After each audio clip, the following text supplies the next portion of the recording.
Alejandro Magno también fue conocido como Alejandro III de Macedonia y Alejandro el Grande. Nació en Pela, Grecia, el 20 o 21 de julio del 356 a.C. Falleció en Babilonia el 10 u 11 de junio de 323 a.C. Era hijo y sucesor de Filipo II de Macedonia y de Olimpia de Epiro. Su padre lo preparó para reinar, siendo también un gran guerrero. Los títulos que ostentó a causa de la gran cantidad de conquistas militares que tuvo son: Rey de Macedonia, a partir del 336 a.C., Hegemón de Grecia, Faraón de Egipto, 332 a.C., Gran Rey de Media y Persia, 331 a.C. Aristóteles fue su tutor. Derrotó a Darío III, rey de Persia. En solo 11 años conquistó aproximadamente 3.885.000 kilómetros cuadrados, aunque su inmenso imperio fue efímero como su vida misma. Alejandro Magno nació en el Palacio Real de Pela a finales del julio del año 356 a.C., al parecer el día 20. Fue recibido con las luces de un incendio provocado por un tal Heróstrato en uno de los principales santuarios de toda Grecia, el templo de Artemis en Éfeso. Conforme a la cosmovisión que se tenía en ese tiempo, muchos vieron en ese hecho un presagio del futuro destino del joven príncipe.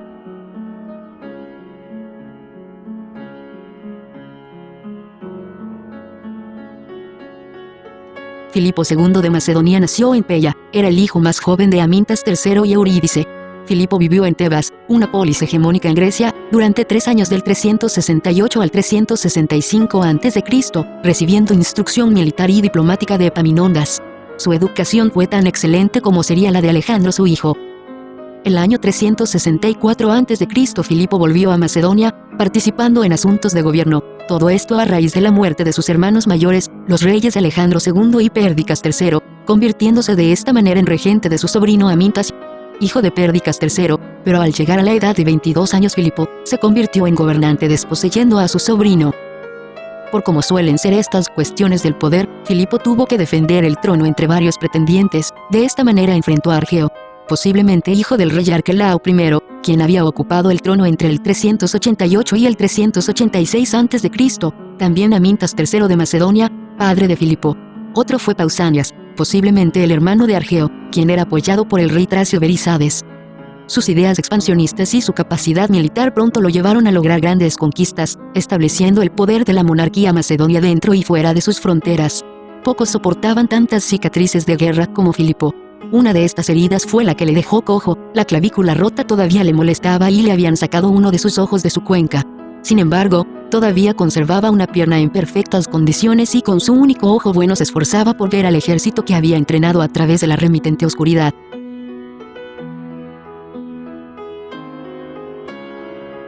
Olimpia era la hija huérfana del gobernante del reino de Epiro, sin embargo, ella sostenía que era descendiente de Aquiles, el guerrero griego, y veneraba a Dionisio, hijo de Zeus. Su belleza fue lo que atrajo a Filipo cuando la convirtió en su reina, pero su forma de ser dominante lo alejó de ella. Por otro lado, sus habilidades como hipnotizadora le asustaban, ya que podía encantar serpientes y llevaba a cabo ritos místicos vergonzosos a ojos de Filipo. Durante la infancia de Alejandro, Olimpia le transmitió su fascinación por la magia y, a muy temprana edad, le instruyó para llevar a cabo ritos místicos.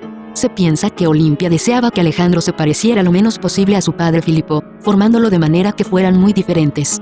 Olimpia no reconoció nunca que su marido era un extraordinario estratega militar y un tenaz político que trabajaba para dominar toda Grecia. El egoísmo y temperamento irascible de Olimpia hacía ver únicamente las faltas de Filipo, como ser un gran bebedor, que tenía un carácter iracundo y que se enamoraba continuamente de otras mujeres. Filipo repudió a Olimpia como reina, permaneciendo como una de sus esposas, para casarse con una joven llamada Cleopatra, convirtiéndola en la nueva reina. Cuando Olimpia se enteró de que Cleopatra estaba embarazada de Filipo, sus peores temores se hicieron realidad, de que Alejandro no vistiera nunca la corona macedonia, más aún cuando Cleopatra dio a luz un hijo varón. Plutarco cuenta que, cuando Olimpia tuvo conocimiento de que un joven llamado Pausanio le guardaba un gran rencor a Filipo, lo alentó para que hiciera planes de asesinar al rey.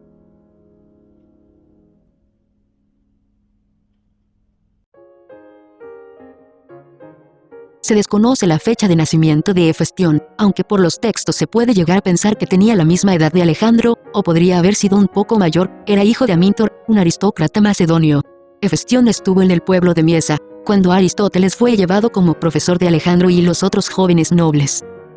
Hefestión acompañó a Alejandro en su campaña asiática desde el principio, luchando en la unidad de caballería. Fue nombrado ministro antes de la invasión de la India, siendo reconocido de esta manera como segundo al mando durante la campaña india, pero volvió a asumir responsabilidades militares en el frente de batalla, puenteando ríos y encabezando un escuadrón en el enfrentamiento de Yelum. Cuando llegaron a la ciudad de Troya, Alejandro fue a dar honores a la tumba de Aquiles y Hefestión a la de Patroclo, queriendo demostrar así su conexión con estos personajes míticos, que simbolizaron gran amistad y lealtad en relatos como la Ilíada. Tras la batalla de Isos, Alejandro y Hefestión fueron a ver el botín obtenido, este incluía el harén real. Ahí fue cuando ambos conocieron a Estatira Isis y Gambis, la mujer embarazada de Darío III Codomano y la madre de este. Al ver a ambos guerreros, la reina madre mostró sus respetos postrándose ante Hefestión, quien era el más alto, mejor parecido y el más impresionante de los dos, por lo que debía ser el rey, según el modo de pensar persa. Al darse cuenta de su error comenzó otra prosternación ante Alejandro, quien la corrigió diciendo: «No te preocupes, madre, no has cometido ningún error. Hefestión es como yo mismo». En ese tiempo de regreso, en Susa, Alejandro desposó a Barsine Estatira, hija mayor de Darío, y dio a Hefestión por esposa a la joven princesa Dripetis, la hija menor. Por estos lazos llegaron a ser cuñados. De acuerdo con Plutarco, en el otoño de 324 a.C., el ejército de Alejandro se acuarteló en la ciudad de Ecbatana para pasar el invierno. Hefestión enfermó durante los juegos que se celebraron en la corte y murió una semana después. Ocurrió en aquellos días que a Hefestión le dio calentura, y como a fuerza de joven y militar no quisiese sujetarse a la debida dieta, y además su médico Glauco se hubiese ido al teatro, se sentó a comer a la mesa, y habiéndose comido un pollo asado y bebiéndose un gran vaso de vino puesto a enfriar, se sintió mucho peor, y al cabo de poco tiempo murió. Los síntomas descritos corresponden con la fiebre tifoidea, pero siempre hubo una sospecha de envenenamiento. Al ser el amigo favorito de Alejandro, es posible que tuviera muchos enemigos políticos. Alejandro se sintió desesperado ante el dolor de la pérdida de su amigo al que había llegado a considerar su gemelo. Su pena duró meses. Como símbolo de su aflicción, ordenó construir un enorme sepulcro para Hefestión en Babilonia, el cual el mismo Alejandro no alcanzaría a haber terminado. Además, se dice que Alejandro se volvió loco de dolor. Quedó en cama durante varios días sin comer, beber o hablar, se hizo afeitar la cabeza en un gesto que emulaba a Aquiles ante Patroclo. También mandó recortar las crines de los caballos del ejército, canceló todos los festejos. Arriano menciona que mandó ahorcar a Glaucias, el médico que había atendido a Hefestión. En Babilonia, se celebraron espectaculares funerales en su honor. El oráculo de Siwa, en respuesta a la pregunta de Alejandro de cómo tenía que ser venerado Hefestión, dijo que debería ser adorado como un héroe divino. Finalmente, Hefestión fue incinerado en presencia de todo el ejército.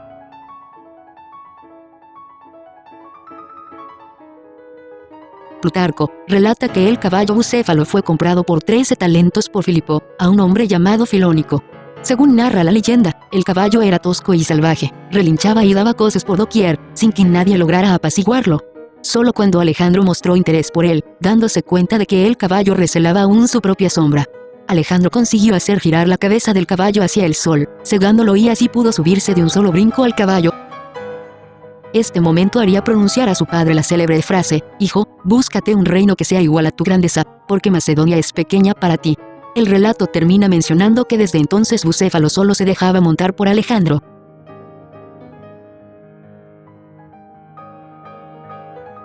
En el año 343, cuando Alejandro contaba ya con 13 años, Filipo hizo llamar a Aristóteles de esta gira.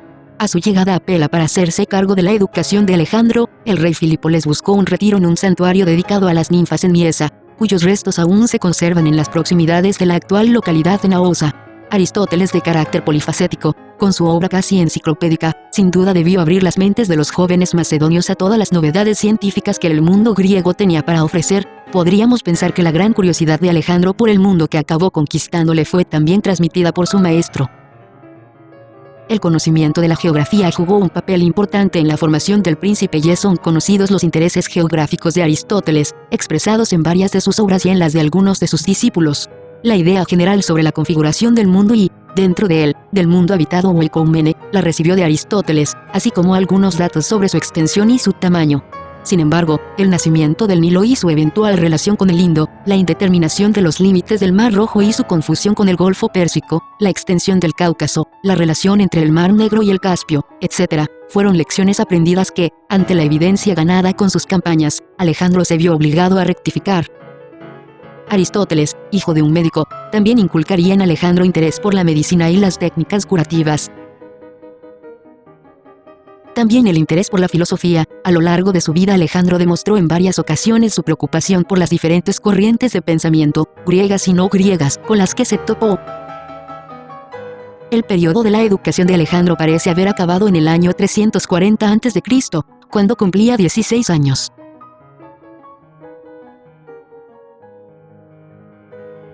Alejandro fue un gran amante de las artes. Era consciente de la poderosa influencia que puede tener el arte. En un momento de su vida autorizó a 3 artistas la realización de su efigie, al escultor Lisipo, a un orfebre y un pintor, el jonio Apeles. Los biógrafos de Alejandro mencionan que apreciaba mucho a Apeles, que lo visitaba con frecuencia en su taller. Hay innumerables representaciones de Apeles pintando a Alejandro, y a Campaspe, su concubina, se cree que era de una gran belleza. Tanto así que fue también modelo para representar a la diosa Afrodita, conocida también como Venus.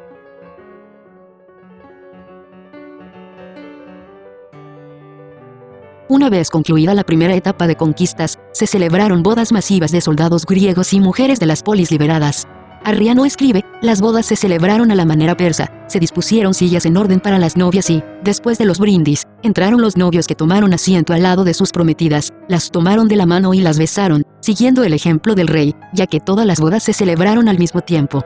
A causa de este multitudinario evento, en el otoño del año 334 a.C., estando Alejandro en Caria, envió a todos los soldados recién casados a Macedonia para que pasaran el invierno junto a sus esposas.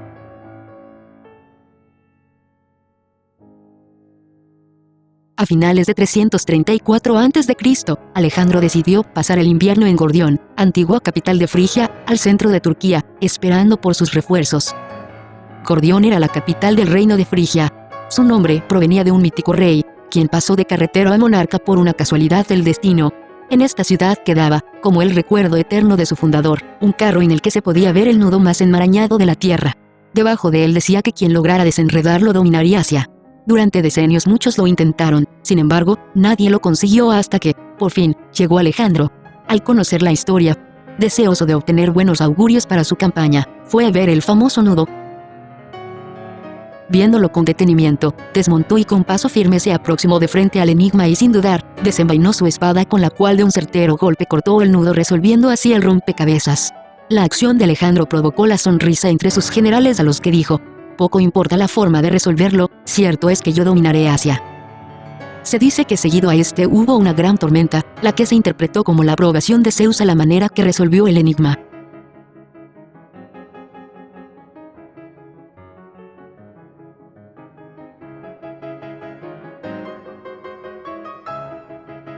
En enero del año 331 a.C., Alejandro Magno fundaría Alejandría en una zona costera con una amplia franja de tierra que había entre una laguna y el mar. Se propuso construir un nuevo puerto que se llamaría Alejandría. Si la idea de crear esta ciudad fue suya o no, no se tiene certeza, pero es posible que la hayan sugerido los comerciantes griegos anticipando el gran incremento del comercio entre Egipto y las demás áreas del creciente imperio. Luego de la destrucción de Tiro, se hizo necesaria la creación de un centro comercial para el Mediterráneo oriental, que pudiera servir como un centro cultural y administrativo entre el este y el oeste. Fue una ciudad magnífica construida para ser capital del Mediterráneo y depositaria del mayor legado cultural del mundo conocido, debido a que estaría allí también una gran biblioteca donde se albergaron más de 700.000 rollos escritos, que equivalen a unos 100.000 libros de nuestros días. Otra gran construcción que estaba en esta ciudad fue una imponente torre de señales marítimas en una isla llamada Faros, de la que posteriormente tomarían el nombre las futuras edificaciones de igual propósito. Es cierto también que muchas ciudades fundadas por el Magno serían llamadas Alejandría.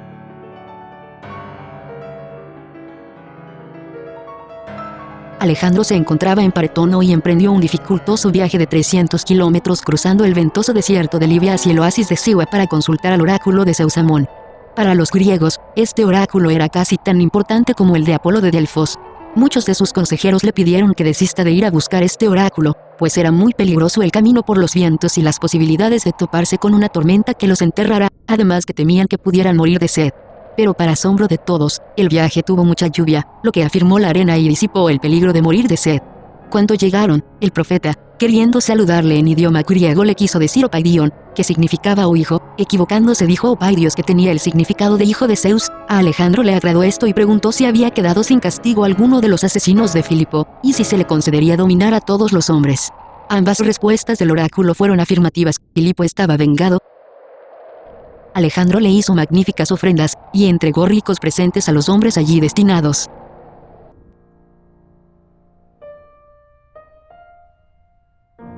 De todas las anécdotas que se cuentan de Alejandro, la más desconcertante es la relativa a la reina de las Amazonas, quien lo habría visitado en Hircania con el objetivo de tener un hijo suyo. Las Amazonas fueron un pueblo de mujeres guerreras, que tenían por diosa principal a Diana. El relato menciona que la reina Talestris, escoltada por una comitiva de 300 guerreras, fue en busca de Alejandro, cuyo fin fue proponerle engendrar hijos con él, para lograr herederas de estirpe guerrera y noble. Plutarco cita al menos 5 fuentes que mencionan que habría pasado 13 días con Alejandro y luego regresaría a su lugar de origen. Es difícil saber si estamos ante un relato por completo legendario o si realmente sucedió. Hubo autores que lo dieron por bueno, mientras que otros no. Plutarco proporciona la lista de los que aceptan esta historia y de los que no. Menciona, sin embargo, Plutarco, que en una carta dirigida a Antípatro, Alejandro habría reconocido que el rey escita le habría entregado en matrimonio a su hija. Si este suceso pudo haber sido narrado por parte de los autores que lo recogen añadiéndole algo más de colorido y convirtiendo a una princesa escita o sármata en una reina amazona, es algo que no podemos asegurar, pero, en todo caso, muestra cómo ya entre parte de los autores que escribieron en los primeros años se formaron diferencias que enriquecen a Alejandro como mito.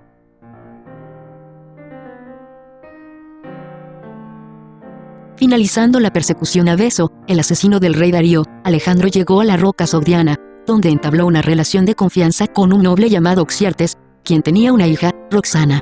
Como era costumbre de Alejandro, había confirmado al noble en su cargo, por lo cual, éste le ofreció una opulenta cena en la que en un momento determinado, hizo entrar a 30 jóvenes, entre ellas a Roxana, su propia hija. El magno se enamoró profundamente de ella, por lo que la pidió a su padre en matrimonio. Oxyartes accedió encantado, pues Alejandro prefirió hacerla su esposa legítima a poseerla por derecho de conquista como cautiva que era. Roxana pasaba por ser la mujer más bella de toda Asia, después de la, ya difunta, mujer de Darío III, y los autores antiguos subrayan que esta unión se hizo por verdadero amor. Roxana fue madre del hijo del Magno, que se llamó Alejandro IV de Macedonia, que sería asesinado muy joven junto a su madre, antes de poder llegar a heredar el reino de su padre.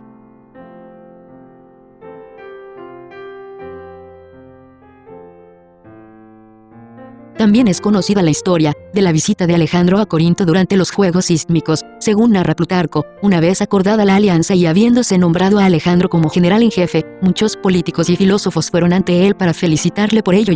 Alejandro esperaba encontrar a Diógenes, pero este, por su parte, no se preocupaba en absoluto de lo ocurrido, por lo que el rey fue a buscarlo, lo halló descansando al sol.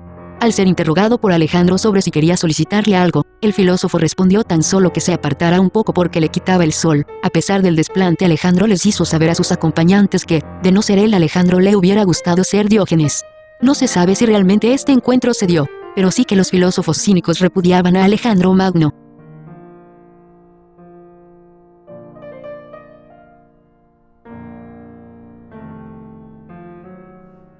Alejandro fue padre de al menos 2 niños, Heracles de Macedonia, nacido en el 327 a.C. de la princesa Barsine, hija del sátrapa Artabazo de Frigia, y Alejandro IV de Macedonia, nacido en el 323 a.C. de la princesa Roxana, 6 meses después de la muerte de Alejandro. Alejandro IV de Macedonia fue asesinado por Casandro, para así obtener el título de rey y poder gobernar. Por su parte, Heracles de Macedonia fue asesinado por Poliperconte, quien era su protector, luego de ser convencido por Casandro de traicionar al joven príncipe.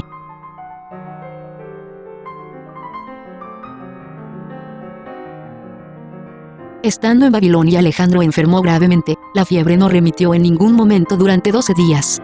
Los soldados estaban cada vez más intranquilos viendo cómo la salud de su rey se deterioraba y exigieron verle.